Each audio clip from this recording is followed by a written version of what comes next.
এই অঙ্কটা করার একটা খুব সহজ পদ্ধতি হচ্ছে একদম প্রথমে কতর স্কোয়ার আছে সেটা দেখতে হবে। প্রথমে রয়েছে 10, 10 কিন্তু কারোর স্কোয়ার নয়, খুব কাছাকাছি কার স্কোয়ার রয়েছে? এই যে দেখুন ডান দিকে লেখা আছে 3-এর স্কোয়ার, 3-এর স্কোয়ার হচ্ছে 9, আর 9 আর 10 হচ্ছে পরপর মানে কাছাকাছি। সুতরাং আমাদের দেখতে হবে কার কাছাকাছি স্কোয়ার, তাহলে হলো 9-এর কাছাকাছি স্কোয়ার এটা। এর পরের সংখ্যাটাই হচ্ছে উত্তর মানে 4, 3-এর কাছাকাছি স্কোয়ার মানে 9-এর পরেই খুব কাছাকাছি সংখ্যা হচ্ছে 10 এবং তার পরের সংখ্যা হচ্ছে 4, 3-এর পরে 4, তাই জন্য 4 হয়ে যাবে উত্তর। আচ্ছা, এরপর দেখুন যদি সামনে থেকে এই 10টা সরিয়ে দেওয়া হয়, যদি শুধু এই অঙ্কটা থাকে তাহলে কিভাবে করব? 27, 27 কার কাছাকাছি স্কোয়ার?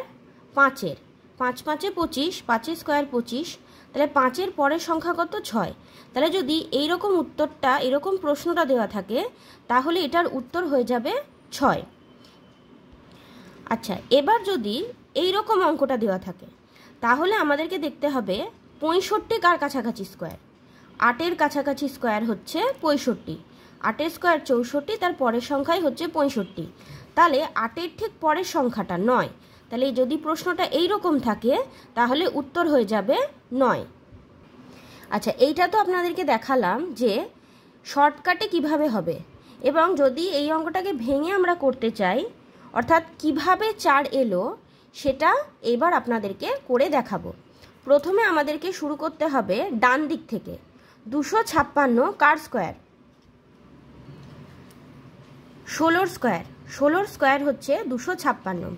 এরপর রুট ওভারের মধ্যে এই রুট ওভারটা উঠে গেল, তাহলে এবার রুট ওভারের মধ্যে আসছে 65 যোগ 16, 65 যোগ 16 করলে আসছে 81, 81, 81 কার স্কোয়ার? 9-এর স্কোয়ার, 9-এর স্কোয়ার হচ্ছে 81।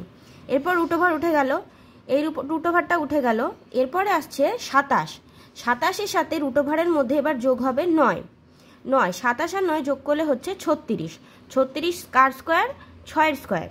এরপরে এত দূর অবধি আমাদের হলো, এরপরে শেষ থাকলো একদম রুট ওভারের ওপরে 10, 10 আর আগের পেয়েছিলাম আমরা 6, এই 6 যোগ করলে চলে আসছে 16, 16টা কার স্কোয়ার?